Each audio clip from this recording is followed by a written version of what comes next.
묵시가 없으면 백성이 방자히 행하거니와 율법을 지키는 자는 복이 있느니라. 하나님께서는 묵시가 없으면 백성이 방자히 행한다고 말씀하셨는데요. 묵시가 뭘까요? 영어 성경에는 묵시가 비전이라고 되어 있습니다. 묵시, 즉 비전이 아닌 것을 먼저 구별해서 보다 분명한 묵시의 의미를 생각해 보고자 하는데요. 첫째, 묵시는 내 속에서 내 잠재의식이 만들어낸 꿈을 묵시라고 말하지 않습니다. 예를 들어 내가 하고 싶고 내가 성취하고 싶고 내가 도달하고 싶은 어떤 내 욕망의 표현으로 꿈을 꾸었습니다. 돼지가 3마리 나타나서 호박을 우리 집안으로 넝쿨째 들여오는 것이죠. 돼지만 봐도 좋은데 호박이 넝쿨째 들어오는 것만 봐도 좋은데 두 개가 연합해서 꿈에 보였으니 얼마나 좋겠습니까? 그러나 이게 묵시가 아닙니다. 이런 건 망상이라고 합니다. 묵시와 망상은 다른 것입니다. 묵시는 내부에서 주어지는 것, 즉 나에게서 나오는 것이 아니라 하나님으로부터 주어지는 것입니다. 내 속에서 이루어진 내 내부에 있는 것을 가지고 따라 살다가는 패망밖에 없죠. 왜냐하면 우리는 머리끝부터 발끝까지 생각과 사고와 육신 속에 썩고 부패하고 제약밖에 없으니까 내 속에서 나오는 소원과 바람을 가지고 살다가는 패망밖에 없는 것입니다. 그러므로 첫째, 묵시, 즉 비전은 꿈이 망상이 아니라는 것입니다. 꿈과 비전은 다른 것입니다. 둘째, 묵시는 비전은 야망이 아닙니다. 야망은 망상과는 다르게 그것을 실현하기 위한 구체적인 행동을 수반한다는 점에서 망상과 구별이 됩니다. 또 야망을 지닌 자는 오늘에 안주하지 않고 무엇인가 새로운 목표를 향해 계속 나아간다는 점에서 야망이 비전과 동일해 보이기도 합니다. 그러나 비전은 오늘을 뛰어넘어 긍정적인 방향으로의 자기 개발과 자기 가꿈이기에 비전은 이루어지면 이루어질수록 모두에게 유익합니다. 나의 비전이 이루어질 때 그 누구에게도 해가 되지 않습니다. 비전이 이루어질 때 야망이나 망상을 가진 이들이 시기 질투할 수는 있을지를 몰라도 비전은 이루어지면 이루어질수록 모두에게 유익이 되지 해가 되지 않습니다. 반면에 야망은 욕망의 산물입니다. 아무리 높은 곳에 고상한 야망을 설정했더라도 그 근본은 욕망입니다. 따라서 야망을 이루어 나가는 과정이 참되거나 바를 수 없습니다. 야망을 위해서라면 수단과 방법을 가리지 않는 법이기에 야망은 성취되면 될수록 자기 자신과 타인을 동시에 해치는 흉기가 됩니다.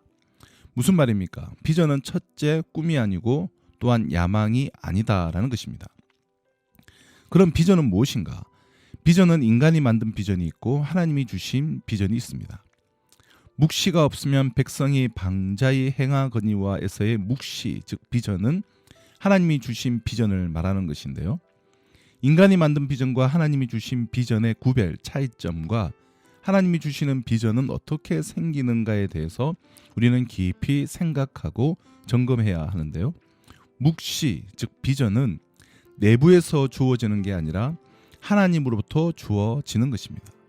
내부로부터 생성되는 것이 아니라 외부로부터 주입되는 것입니다. 하늘로부터, 하나님으로부터 주로 기록된 계시된 말씀의 명령을 통해서 주어지는 것입니다.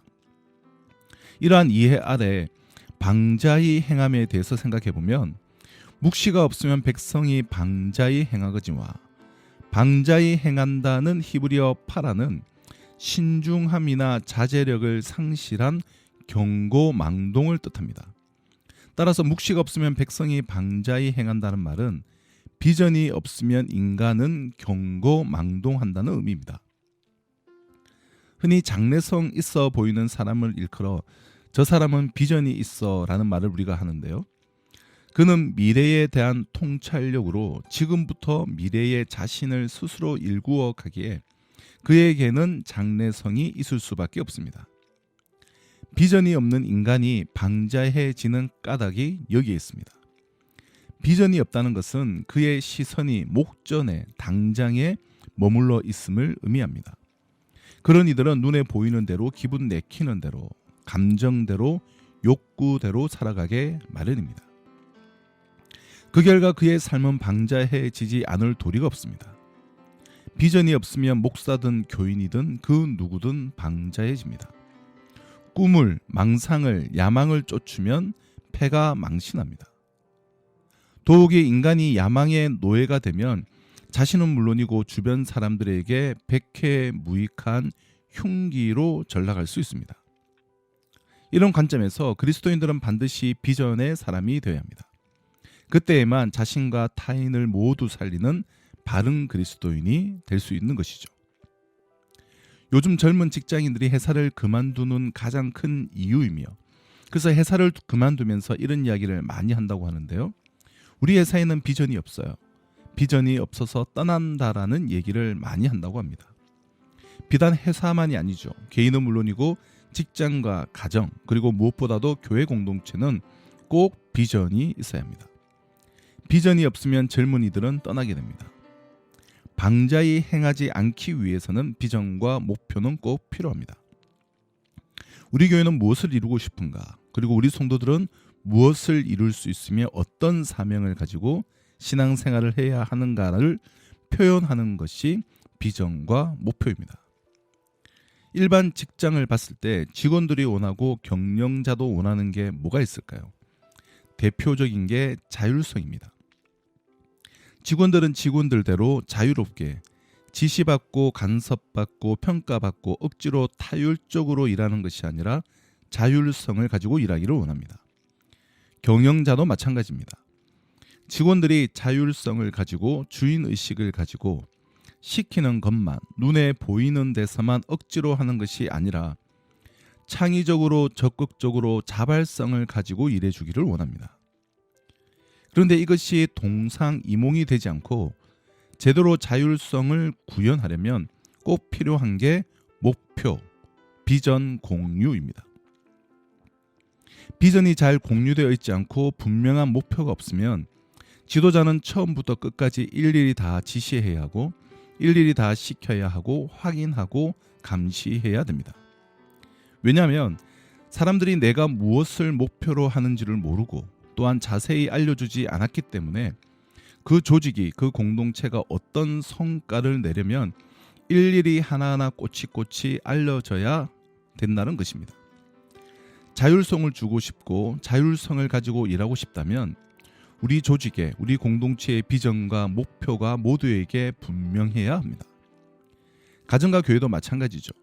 리더로부터 그 공동체에 속한 모두가 비전과 목표가 분명하게 공유되어야 각자가 서 있는 자리에서 자율적이며 창의적으로 능동적으로 방자히 행하지 않고 주어진 역할을 잘 감당할 수 있는 것입니다. 그럼 비전과 목표가 왜 중요할까요? 야구는 9회 말 투아웃부터다. 끝날 때까지 끝난 게 아니다. 다들 한 번쯤은 들어보셨던 말이실 거라 생각하는데요. 이 말은 메이저리그의 전설적인 야구 감독 요기 베라가 남긴 말인데요. 요기 베라는 많은 명언을 남겼습니다. 요기 베라가 남긴 말 중에 가장 중요한 말은 바로 이것이 아닌가 싶습니다. 어디로 가고 있는지 모른다면 당신은 결국 가고 싶지 않은 곳으로 가게 된다. 회사로 치면 이런 것이죠. 우리 회사가 어디로 가고 있는지 우리 직원들이 모른다면 우리 회사는 결코 가고 싶지 않은 곳, 어떤 곳입니까? 망하거나 아니면 지지부진하면서 직원들을 내보내고 정말 힘들게 사는 것입니다. 개인도 마찬가지일 거예요. 내가 어디로 가고 있는지 정하지 않았다면 내가 원하지 않는 길로 가게 될 가능성이 매우 높습니다. 묵시가 없으면 방자히 행할 수 있습니다. 교회 공동체가 담임 목사로부터 모든 성도들 가운데 하나님으로부터 받은 비전이 분명하지 않으면 방자히 행할 수밖에 없습니다. 하나님이 주신 분명한 비전이 이끌고 있지 않으면 이 사람 생각 저 사람 생각이 뒤엉켜서 목소리 크고 고집 센 사람에게 끌려가고 이 야망 저 야망이 충돌하고 부딪혀서 교회의 본질적 사명은 하나도 감당하지 못하고 정말 이상한 모습이 되어버립니다. 머리 대신 예수 그리스도의 몸된 교회로서의 능력과 역사는 나타나지를 않는 것입니다. 비전과 목표가 분명해야 합니다. 비전이 없으면 인간은 방자해집니다. 망상을 쫓으면 패가 망신합니다. 야망을 쫓으면 그 인간은 자신과 타인을 동시에 해치는 흉기가 됩니다. 눈앞의 즐거움과 쾌락과 기쁨만을 쫓으면 비참한 인생이 됩니다. 오늘날 정말 얼마나 안타까운 일들이 곳곳에서 일어나고 있습니까? 지도자들이, 어른들이, 젊은이들이, 자녀들이 무엇을 쫓고 무엇을 추구하며 살고 있습니까? 눈앞의 만족과 당장의 쾌락과 즐거움을 쫓다가 얼마나 많은 이들이 안타까운 죽음과 허망한 삶을 살고 있습니까? 비전이 없으면 인간은 방자해집니다. 그러므로 그리스도인은 비전의 사람이 되어야 합니다. 그렇다면 우리가 지녀야 할 비전이란 구체적으로 무엇이겠습니까? 문제는 내가 자리에 앉아 나의 비전을 애써 찾으려 하면 그것은 망상이나 야망일 수밖에 없다는 것입니다. 따라서 중요한 것은 나의 비전이 아니라 나를 통해 이루시기 원하는 하나님의 비전입니다. 현재 세계 인구는 80억 명으로 80억 가까운 인구가 있음에도 그 위에 더하여 나를 태어나게 하신 것은 나를 통해 이루실 하나님의 비전이 있기 때문입니다. 그 비전만이 인간의 야망이나 망상과는 무관하게 나와 타인을 동시에 살리는 참다운 비전입니다. 나를 통해 이루시려는 하나님의 그 비전을 찾기 위해서는 무엇보다도 먼저 하나님을 나 자신의 비전으로 삼아야 합니다. 천지를 창조하신 하나님 그분 자체보다 더 큰 비전은 없습니다. 사랑하는 국동방송 애청자 여러분, 그러므로 우리는 하나님을 위한 소원을 가져야 합니다. 하나님께서 기뻐하시는 일이 뭘까? 하나님이 기뻐하시는 일에 내 삶을 드려야 되겠다. 하나님을 위한 어떤 계획을 가져야 합니다. 자기를 위한 것이 아니라 하나님을 위한 것입니다. 그리고 오직 하나님의 영광을 위해서 사는 것을 나의 비전으로 삼는 것입니다. 나의 이름이 높아지는 것이 아니라 하나님의 이름이 높임을 받는 일에 내 삶을 드리는 것입니다. 하나님의 이름이 거룩히 여김을 받으시오며 하나님의 영광을 위해서 하나님의 뜻대로 하나님을 기쁘시게 하기 위해 우리는 살아야 합니다. 하나님을 나의 비전으로 삼아 하나님의 비전을 이루어드리는 비전의 사람이 되므로 교회의 존재 이유와 하나님께서 나를 이 땅에 허락하신 그 존재의 이유를 기억하며 단 한시도 단 하루도 방자히 행하지 않고 하나님의 비전을 이루어드리는 하나님의 사람으로서의 귀한 인생을 살아가는 우리 모두가 되시기를 주님의 이름으로 축원합니다.